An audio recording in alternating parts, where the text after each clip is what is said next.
afternoon and evening. Since we're all locked inside, I thought I can't just play music all day as much as I would love to. So I'm going to take some time each day just to read some of my favorite children's stories for y'all. We're starting off with my personal favorite book ever written, Winnie the Pooh by A.A. Milne. I'm going to start off with the introduction. If you happen to have read another book about Christopher Robin, you may remember that he once had a swan. Or the swan had Christopher Robin, I don't know which. And that he used to call this swan Pooh. That was a long time ago, and when we said goodbye, we took the name with us, as we didn't think the swan would want it anymore. Well, when Edward Bear said that he would like an exciting name all to himself, Christopher Robin said at once, without stopping to think, that he was Winnie the Pooh. And so he was. So as I've explained the Pooh part, I will now explain the rest of it. You can't be in London for long without going to the zoo. There are some people who begin the zoo at the beginning, called Way In, and walk as quickly as they can past every cage until they get to the one called Way Out. But the nicest people go straight to the animal they love the most and stay there. So when Christopher Robin goes to the zoo, he goes to where the polar bears are. And he whispers something to the third keeper from the left. And the doors are unlocked, and we wander through the dark passages and up steep stairs until at last we come to the special cage, and the cage is opened. And out trots something brown and furry, and with a happy cry of, "Oh, bear!" Christopher Robin rushes into its arms. Now this bear's name is Winnie, which shows what a good name for bears it is. But the funny thing is that we can't remember whether Winnie is called after Pooh or Pooh after Winnie. We did know once, but we have forgotten. I had written as far as this when Piglet looked up and said in his squeaky voice, "What about me?" "My dear Piglet," I said, "the whole book is about you." "So it is about Pooh," he squeaked. "You see what it is. He is jealous because he thinks Pooh is having the grand introduction all to himself. Pooh is the favorite, of course. There's no denying it. But Piglet comes in for a good many things which Pooh misses. Because you can't take Pooh to school without everybody knowing it. But Piglet is so small that he slips into a pocket where it is very comfortable for him to feel when you are not quite sure whether twice 7 is 12 or 22. Sometimes he slips out and he has a good look in the ink pot. And in this way he has got more education than Pooh. But Pooh doesn't mind. Some have brains and some haven't, he says. And there it is. And now all the others are saying, what about us? So perhaps the best thing to do is stop writing introductions and get on with the book.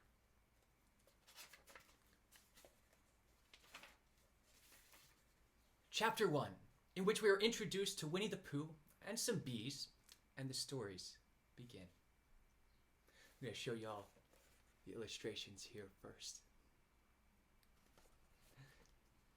Here is Edward Bear coming downstairs, now bump, bump, bump on the back of his head behind Christopher Robin.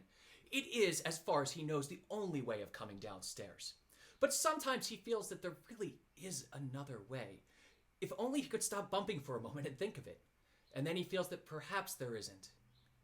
Anyhow, here he is at the bottom and ready to be introduced to you, Winnie the Pooh. When I first heard his name, I said, just as you are going to say, but I thought he was a boy. So did I, said Christopher Robin. Then you can't call him Winnie. I don't. But you said he's Winnie their Pooh. Don't you know what there means? Ah, yes, now I do, I said quickly. And I hope you do too, because it is all the explanation you are going to get. Sometimes Winnie the Pooh likes a game of some sort when he comes downstairs, and sometimes he likes to sit quietly in front of the fire and listen to a story. This evening. What about a story, said Christopher Robin. What about a story, I said. Could you very sweetly tell Winnie the Pooh one? I suppose I could, I said. What sort of stories does he like? About himself, because he's that sort of bear. Oh, I see. So could you very sweetly? I'll try, I said. So I tried.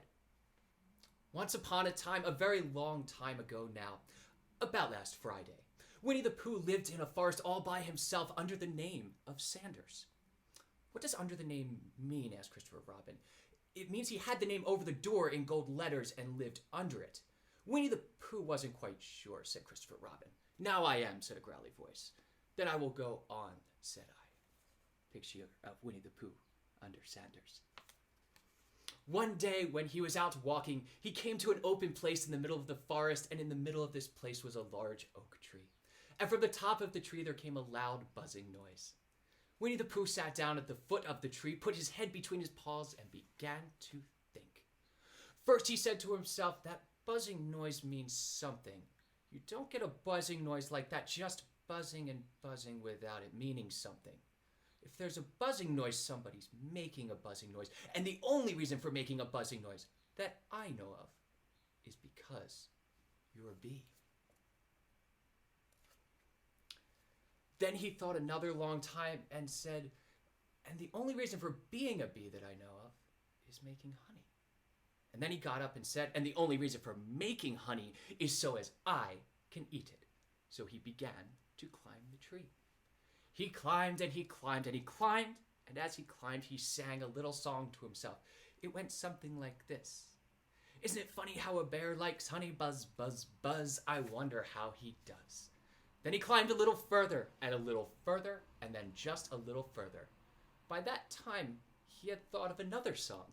It's a very funny thought that if bears were bees, they'd build the nests at the bottom of the trees.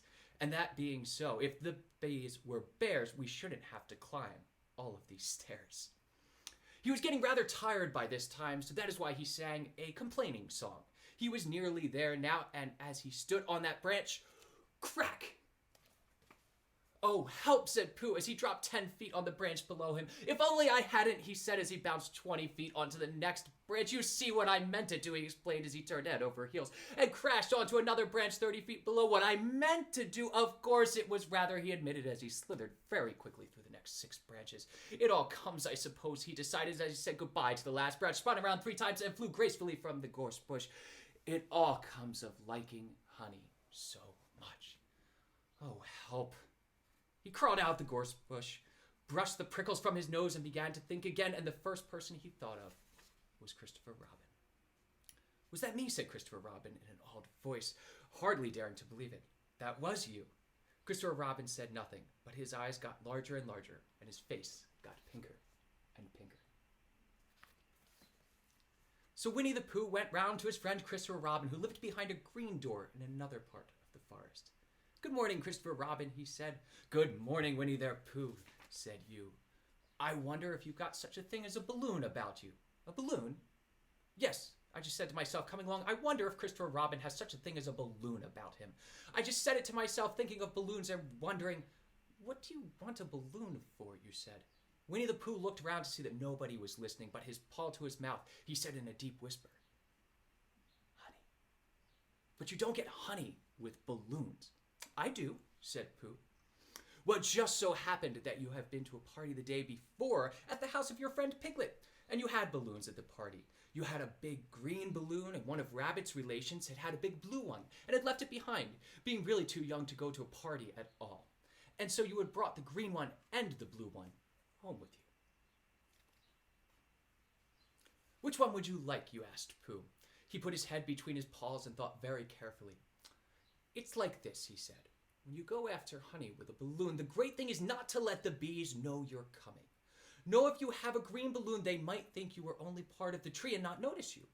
And if you have a blue balloon, they might think you were part of the sky and not notice you. And the question is, which is most likely? Wouldn't they notice you underneath the balloon, you asked. They might or they may not, said Winnie the Pooh. You never can tell with bees. He thought for a moment and said, I shall try to look like a small black cloud that will deceive them. And then you better have the blue balloons, you said, and so it was decided. Well, you both went with the blue balloon, and you took your gun with you, just in case, as you always did, and Winnie the Pooh went to a very muddy place that he knew of, and rolled until he was black all over.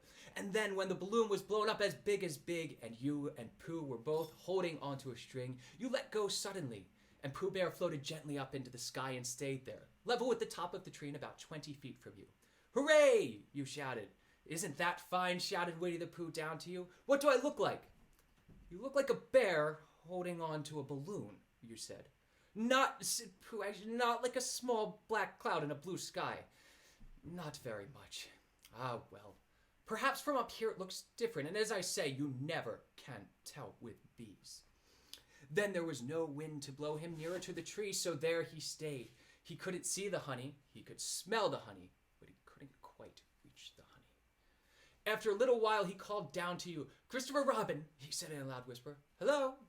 I think the bees suspect something." "What sort of thing?"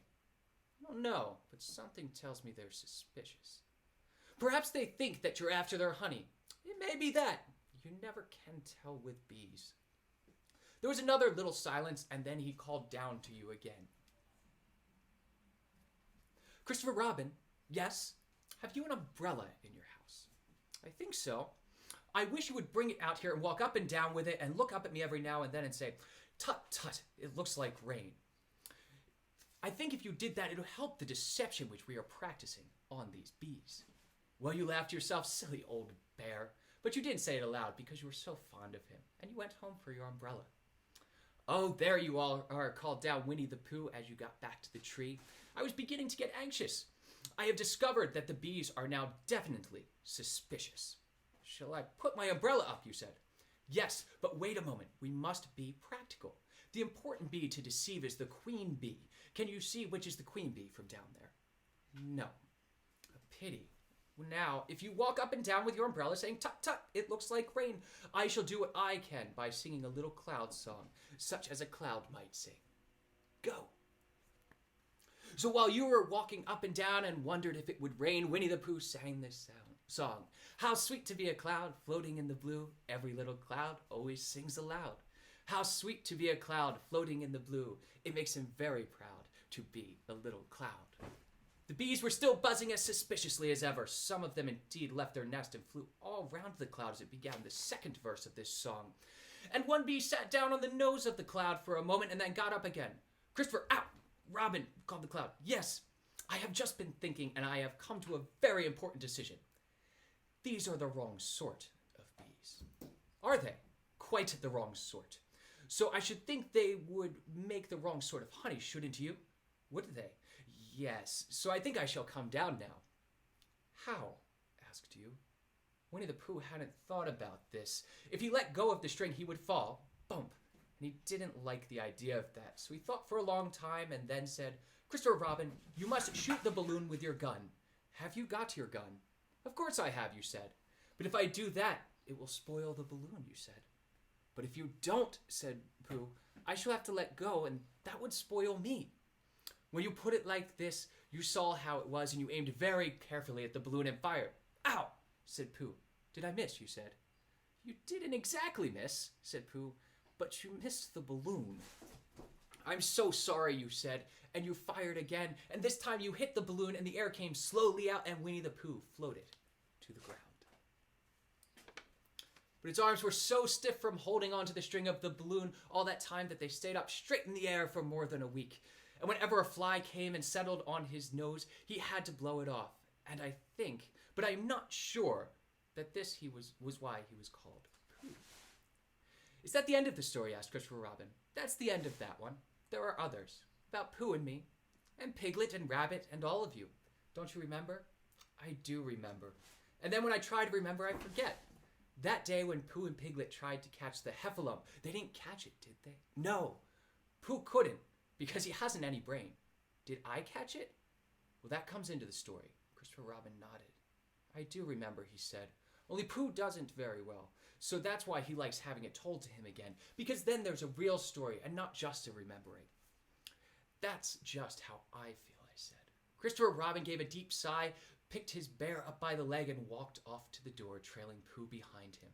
At the door, he turned and said, "Coming to see me have my bath?" "I might," I said. "I didn't hurt him when I shot him, did I?" "Not a bit." He nodded and went out. In a moment, I heard Winnie the Pooh bump, bump, bump, going up the stairs. Tune in tomorrow, and we'll read the next chapter of this wonderful book. Thank you so much, everyone.